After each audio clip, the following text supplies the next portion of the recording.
श्री स्वामी समर्थ. नमस्कार मंडळी, मी सुप्रिया आणि आपण पाहत आहात शब्दग्रंथ मराठी हा आपला यूट्यूब चॅनल. आज आपण या व्हिडिओमध्ये दिवाळी सणांची संपूर्ण माहिती जाणून घेणार आहोत.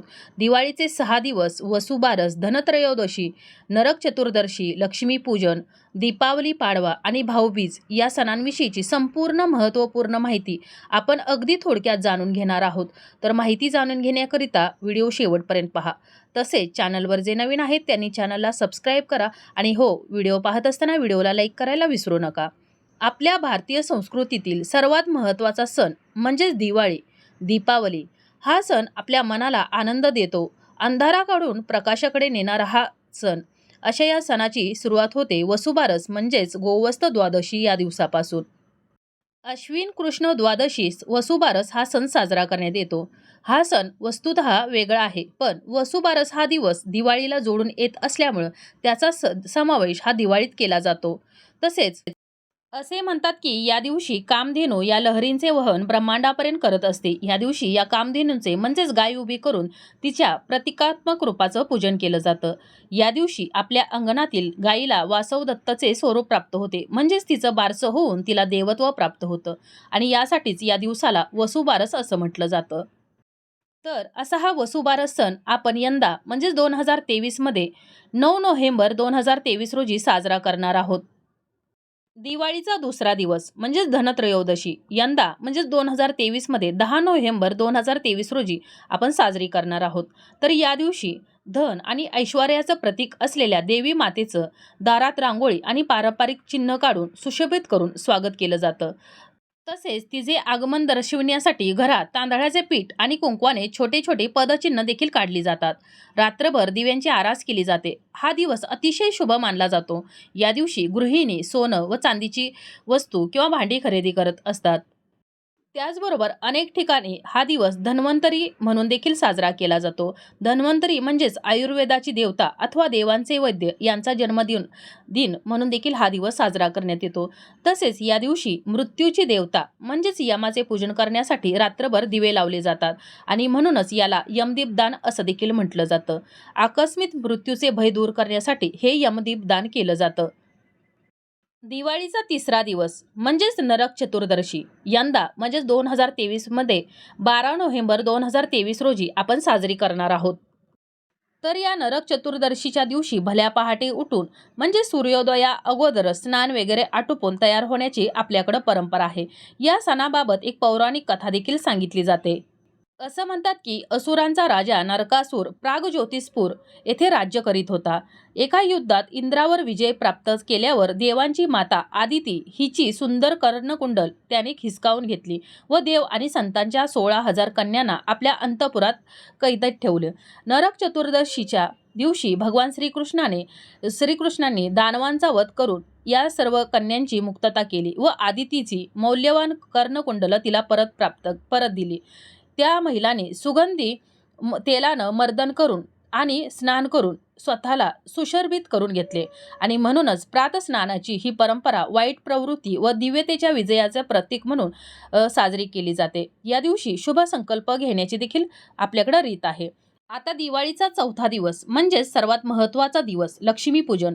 या दिवशी सूर्य आपल्या दुसऱ्या चरणात प्रवेश करतो. अमावस्या असूनही या दिवसाला अतिशय शुभ मानला जातो. छोट्या छोट्या दिव्यांनी सारे शहर उजळून निघते आणि रात्रीचा गहरा काळोख हळूहळू दूर सारला जातो. देवी लक्ष्मी या दिवशी पृथ्वी तलावर भ्रमण करून भरभराट आणि सुख समृद्धीच्या आशीर्वादाची लूट करते असं मानलं जातं. सायंकाळी लक्ष्मीपूजन केले जाते आणि घरी बनवलेल्या मिठाईचं सर्वांना वाटप केलं जातं. तसेच हा दिवस अतिशय शुभ मानला जातो, कारण या दिवशी बऱ्याच संतांनी व महात्म्यांनी समाधी घेऊन आपल्या नश्वर देहाचा त्याग केला होता. या महान संतांमध्ये भगवान श्रीकृष्ण, भगवान महावीरांचा देखील समावेश आहे. तसेच या दिवशी प्रभू रामचंद्र सीतामाई व लक्ष्मणासोबत 14 वर्षाचा वनवास सोसून अयोध्येत आपल्या घरी देखील परतले होते. अमावस्येच्या रात्री दिवाळी हा सण साजरा करतात आणि त्या दिवशी देवी लक्ष्मी मातेची पूजा केली जाते. आम्हाला समृद्ध करणारी दिव्यता ही देवी लक्ष्मी मातेचंच रूप आहे. भारतात ईश्वराला केवळ पुरुष रूपातच नव्हे तर स्त्री रूपात देखील पूजलं जातं.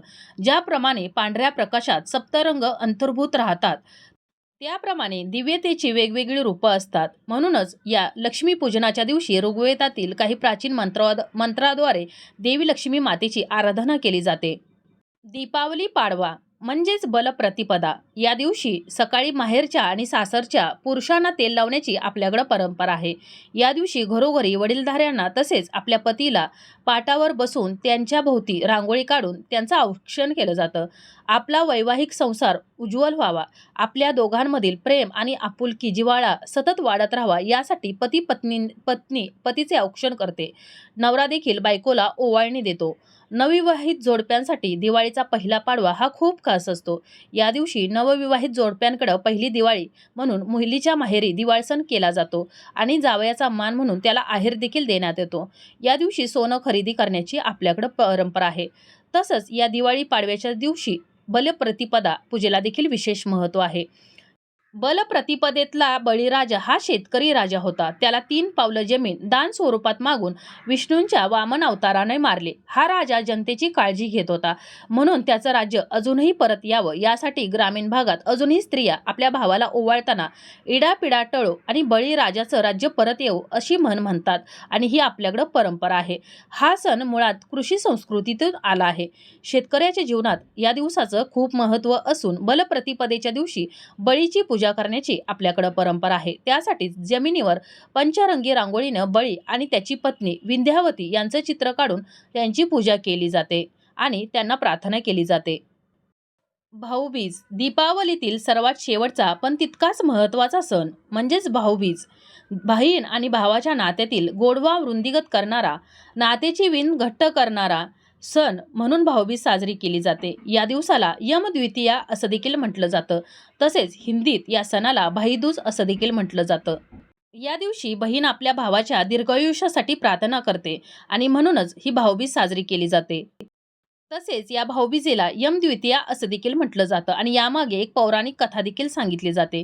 या दिवशी देशातील काही ठिकाणी चित्रगुप्तांच्या मंदिरात जाऊन दौत टाकाची आणि चित्रगुप्तांचे पूजन केले जाते. या दिवशी यमराजाने आपली बहीण यमुनेच्या घरी जाऊन तिला वस्त्र, अलंकार इत्यादी वस्तू देऊन तिच्या घरी भोजन केलं होतं. म्हणूनच या दिवसाला यमद्वितीया असं देखील म्हटलं जातं आणि या दिवशी यमुना नदीत स्नान करणं अत्यंत पवित्र मानलं जातं.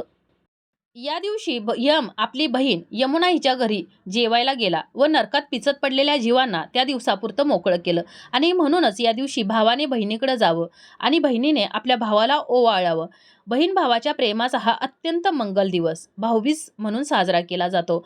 एखाद्या स्त्रीला जर भाऊ नसेल तर ती कोणाही परपुरुषाला तिनं कोणत्याही परपुरुषाला भाऊ म्हणून ओवाळावं. ते शक्य नसल्यास चंद्राला भाऊ म्हणून ओवाळण्याची आपल्याकडे परंपरा आहे. आपल्या भावाला अपमृत्यू येऊ नये, तो चिरंजीवी राहावा अशी बहीण प्रार्थना करते. अपमृत्यू येऊ नये म्हणून धनत्रयोदशी, नरक चतुर्दशी आणि यमद्वितीयस मृत्यूची देवता यमधर्म यांचे पूजन करून त्यांच्या 14 नावांनी तर्पण करण्यास सांगितलं जातं. असं केल्यास अपमृत्यू येत नाही अशी आपल्याकडे मान्यता आहे. तर अशा प्रकारे आज आपण या व्हिडिओमध्ये दिवाळी सणाविषयीची संपूर्ण माहिती जाणून घेतलेली आहे. वसुबारस, धनत्रयोदशी, नरक चतुर्दशी, लक्ष्मीपूजन, दीपावली पाडवा, भाऊबीज या सर्व सणांविषयीची अगदी महत्त्वपूर्ण माहिती आपण अगदी थोडक्यात जाणून घेतलेली आहे. तर तुम्हाला ही माहिती कशी वाटली हे कमेंट करून जरूर कळवा. माहिती आवडली असेल तर व्हिडिओला लाईक करा, चॅनलला सबस्क्राईब करा आणि हा व्हिडिओ जास्तीत जास्त शेअर करा, जेणेकरून ही महत्त्वपूर्ण माहिती सर्वांजवळ पोहोचेल आणि याची पुण्यप्राप्ती तुम्हालाच होईल. लवकरच येणाऱ्या शुभ दीपावलीच्या आपल्या सर्वांना शब्दग्रंथ मराठी या यूट्यूब चॅनलकडून मंगलमय शुभेच्छा. लवकरच भेटू अशाच एका नवीन माहितीमय आणि भक्तिमय व्हिडिओसोबत. तोपर्यंत धन्यवाद.